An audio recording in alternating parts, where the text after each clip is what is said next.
ರೇವಣ್ಣ ವಿಚಾರಣೆಗೆ ಈಗ SIT ಅವರು ಸಿದ್ಧತೆಗಳನ್ನು ಮಾಡ್ಕೊಳ್ತಾ ಇದ್ದಾರೆ. ಅಂದರೆ ಒಂದಷ್ಟು ಕ್ವೆಶ್ಚನರ್ಗಳನ್ನು ರೆಡಿ ಮಾಡಿ ಇಟ್ಕೊಂಡಿರ್ತಾರೆ ಆಲ್ರೆಡಿ. ಕೆಲವು ಪ್ರಶ್ನೆಗಳನ್ನು ಪ್ರತಿಯೊಂದು ಕೇಸ್ನಲ್ಲೂ ಕೂಡ, ಈಗ ಒಂದು ಕೇಸ್ನಲ್ಲಿ ಅವರು ಅರೆಸ್ಟ್ ಆಗಿದ್ರು, ಎಲ್ಲ ಕೇಸ್ನ ವಿಚಾರಣೆಗಳು ಆಗಬೇಕು. ಅಲ್ಲಿ ಹೊಳೆನರಸೀಪುರದಲ್ಲಿ ದಾಖಲಾಗಿರೋ ಪ್ರಕರಣದಲ್ಲಿ ರೇವಣ್ಣ A1, ಇಲ್ಲಿ KR ನಗರದಲ್ಲಿ ದಾಖಲಾಗಿರೋ ಪ್ರಕರಣದಲ್ಲಿ ರೇವಣ್ಣ A1, ಮತ್ತೊಂದು ಅತ್ಯಾಚಾರ ಪ್ರಕರಣ ದಾಖಲಾಗಿದೆ. ಸೊ ಎಲ್ಲ ವಿಚಾರಗಳ ವಿಚಾರಣೆನೂ ಆಗಬೇಕಲ್ಲ, ಅದಕ್ಕೆ ಟೈಮ್ ಬೇಕು ಅಂತ ಅನ್ನೋದು. ಹಾಗಾಗಿ ಅವ್ರನ್ನ ಮೊದಲು ವೈದ್ಯಕೀಯ ತಪಾಸಣೆಗೆ ಒಳಪಡಿಸಿದ ನಂತರ ಬಹುತೇಕ ರಾತ್ರಿ ಎಲ್ಲ ಡ್ರಿಲ್ ನಡೆಯುತ್ತೆ ಅಂತ ಅನ್ಕೋತೀನಿ ನಾನು. ಆಲ್ಮೋಸ್ಟ್ ರಾತ್ರಿ ಎಲ್ಲ ವಿಚಾರಣೆ ನಡೆಯುತ್ತೆ, ಆಮೇಲೆ ವಿಶ್ರಾಂತಿಗೆ ಬಿಡಬಹುದು. ಸದ್ಯಕ್ಕಂತೂ ಇವಾಗ ರೇವಣ್ಣ ಅವರನ್ನು ಅರೆಸ್ಟ್ ಮಾಡಿದ್ದಾರೆ. ಇವತ್ತು ಇಡೀ ದಿನ ಕಾನೂನಾತ್ಮಕವಾಗಿ ಪ್ರೊಟೆಕ್ಷನ್ ಪಡೆಯೋದಕ್ಕೆ ಹರಸಾಹಸವನ್ನು ಪಟ್ಟರು ರೇವಣ್ಣ ಅವರು. ನಿರೀಕ್ಷಣಾ ಜಾಮೀನಿಗೆ ಅರ್ಜಿಯನ್ನು ಹಾಕ್ಕೊಂಡಿದ್ರು, ಬೇರೆ ಬೇರೆ ಪ್ರಯತ್ನಗಳು ಮಾಡಿದ್ರು. ಅವ್ರ ಪರ ವಕೀಲರು ಸಮರ್ಥವಾಗಿ ನ್ಯಾಯಾಲಯದಲ್ಲಿ ವಾದ ಮಂಡನೆ ಮಾಡಿದ್ರು. ಜೊತೆಗೆ ಕಿಡ್ನ್ಯಾಪ್ ಆಗೇ ಇಲ್ಲ ಆ ಸಂತ್ರಸ್ತೆ ಅಂತಲೂ ಬಿಂಬಿಸುವ ಪ್ರಯತ್ನವನ್ನು ಮಾಡಿದ್ರು. ಯಾವುದೂ ಕೂಡ ಕೈ ಹಿಡಿಲಿಲ್ಲ. ಒಂದು ಕಡೆ ಸಂತ್ರಸ್ತೆಯನ್ನು ರಕ್ಷಣೆ ಮಾಡಿದ್ರು SIT ಅವರು, ಅವ್ರನ್ನ ರಕ್ಷಣೆ ಮಾಡಿ ಕರ್ಕೊಂಡು ಬರ್ತಾ ಇದ್ದಾರೆ. ಇನ್ನೊಂದು ಕಡೆ ಈ ಪ್ರಕರಣದ ಸ್ವರೂಪ 3 FIRಗಳಾಗಿರೋದ್ರಿಂದ ಎಲ್ಲವನ್ನು ಗಮನಿಸಿದ ನ್ಯಾಯಾಲಯ ನಿರೀಕ್ಷಣಾ ಜಾಮೀನು ಅರ್ಜಿಯನ್ನು ವಜಾ ಮಾಡಿತು. ನಿರೀಕ್ಷಣಾ ಜಾಮೀನು ಅರ್ಜಿ ವಜಾ ಮಾಡಿದ ಬಳಿಕ ಇಮ್ಮಿಡಿಯೇಟ್ ಆಗಿ ದೇವೇಗೌಡರ ಪಕ್ಕದ ರಸ್ತೆಯಲ್ಲೇ SIT ಅವರಿದ್ದರು. ಅವರು ಏನಾದರೂ ಸರಿ ಅವ್ರನ್ನ ಕೊಡ್ಲಿ ಬಿಡಲಿ ನಿರೀಕ್ಷಣಾ ಜಾಮೀನು ವಿಚಾರಣೆಗಾದರೂ ಕರಿಬೇಕಲ್ಲ, ರೆಡಿ ಇದ್ದರು. ಯಾವಾಗ 6:27ಕ್ಕೆ ನಿರೀಕ್ಷಣಾ ಜಾಮೀನು ರದ್ದಾಗುತ್ತೆ, ಎಕ್ಸಾಕ್ಟಾಗಿ 6:00ವರೆಗೆ ದೇವೇಗೌಡರ ಮನೆ ಬಾಗಿಲು ಬಡಿತಾರೆ SIT ಅಧಿಕಾರಿಗಳು. ಒಂಥರ ಸಿನಿಮಾ ಕಾರ್ಯಾಚರಣೆ ಹೆಂಗಿರುತ್ತೆ, ಸಿನಿಮಾ ಶೈಲಿಯ ಕಾರ್ಯಾಚರಣೆ ರೀತಿಯಲ್ಲಿ ಮೊದಲ ಒಂದು ಅರ್ಧ ಗಂಟೆ ಆದರೂ ಬಾಗಿಲು ತೆಗಿಯಲ್ಲ.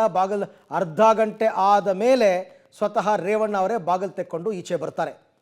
ಬಂದ ತಕ್ಷಣ ಅವರನ್ನು ಅರೆಸ್ಟ್ ಮಾಡ್ತಾರೆ. ಅರೆಸ್ಟ್ ಮಾಡಿ ಈಗ ಅವರನ್ನು ಕರ್ಕೊಂಡು ಹೋಗ್ತಾ ಇದ್ದಾರೆ. ಈ ಬಗ್ಗೆ ಮತ್ತಷ್ಟು ಮಾಹಿತಿ ನನ್ನ ಕೊಲೀಗ್ ನನ್ನ ಕೊಲೀಗ್ ಉಮೇಶ್ ನನ್ನ ಜೊತೆ ಇವಾಗ ಜಾಯ್ನ್ ಆಗ್ತಾ ಇದ್ದಾರೆ. ಸುಮೇಶ್, ತಾವೀಗ ಎಲ್ಲಿದ್ದೀರಾ, ಏನು ಅಪ್ಡೇಟ್ಸ್ ಇದೆ ಅಲ್ಲಿ?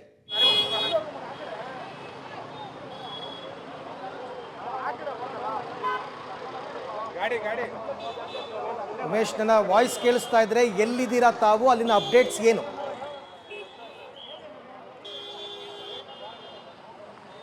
ಅರವಿಂದ್, ಇನ್ನೇನು ಕೆಲವೇ ಕ್ಷಣಗಳಲ್ಲಿ HD ರೇವಣ್ಣ ಅವ್ರನ್ನ SIT ಕಚೇರಿಗೆ ಕರ್ಕೊಂಡ್ಬರೋದಕ್ಕೆಲ್ಲ ಸಿದ್ಧತೆ ಆಗಿರುವಂಥದ್ದು. ನೀವು CID ಕಚೇರಿ ಮುಂಭಾಗದಲ್ಲಿ ಆಗ್ತಾ ಇರುವಂಥ ಸಿದ್ಧತೆಗಳನ್ನು ಕೂಡ ನೋಡ್ತಾ ಇರ್ಬೋದು. ಕೆಲವೇ ಕ್ಷಣಗಳ ಹಿಂದೆ ಸಂಪೂರ್ಣ ಖಾಲಿಯಾಗಿದ್ದಂಥ CID ಕಚೇರಿ ಏನಿತ್ತು, ಇವಾಗ ಸಂಪೂರ್ಣವಾಗಿ ಪೊಲೀಸರಿಂದ ತುಂಬಿ ಹೋಗಿರುವಂಥದ್ದು. ಸುಮಾರು 100ಕ್ಕೂ ಹೆಚ್ಚು ಜನ ಪೊಲೀಸರು, 2 KSRP ವಾಹನಗಳು ಸ್ಥಳಕ್ಕೆ ಬಂದಿರುವಂಥದ್ದು.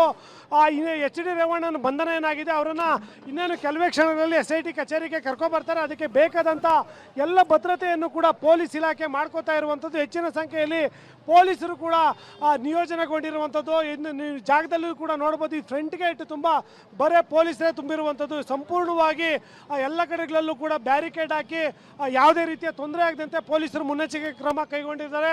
ಇನ್ನೇನು ಕೆಲವೇ ಕ್ಷಣಗಳಲ್ಲಿ ಸದ್ಯಕ್ಕಿರೋ ಮಾಹಿತಿ ಪ್ರಕಾರ ಕಾರ್ಪೊರೇಷನ್ ಸರ್ಕಲ್ ಬಿಟ್ಟು SIT ಕಚೇರಿಗೆ ಬರ್ತಾ ಇದ್ದಾರೆ ಅನ್ನೋದ್ರ ಬಗ್ಗೆ ಮಾಹಿತಿ ಇರುವಂಥದ್ದು.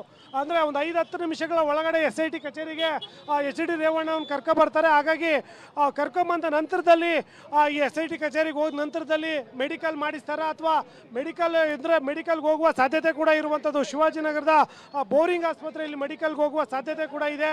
ಆ ನಿಟ್ಟಿನಲ್ಲಿ ಇನ್ನೇನು 5-6 ನಿಮಿಷಗಳಲ್ಲಿ ಈ ಬಗ್ಗೆ ಸ್ಪಷ್ಟವಾಗಿ ಮಾಹಿತಿ ಸಿಗ್ತದೆ. ಹಾಗಾಗಿ ನೀವು ಸ್ಥಳದಲ್ಲಿ ಪೊಲೀಸರ ಹೆಚ್ಚಿನ ಸಂಖ್ಯೆಯಲ್ಲಿ ನಿಯೋಜನೆ ಮಾಡಿ ಎಲ್ಲ ರೀತಿಯ ಭದ್ರತೆ ಕೈಗೊಂಡಿರುವಂಥದ್ದು. ಇನ್ನೇನು ಕೆಲವೇ ಕ್ಷಣಗಳಲ್ಲಿ SIT ಕಚೇರಿಗೆ ರೇವಣ್ಣನನ್ನು ಕರ್ಕೊಂಬರುವಂಥ ಕೆಲಸ ಮಾಡಲಿದ್ದಾರೆ. ಅರವಿಂದ್.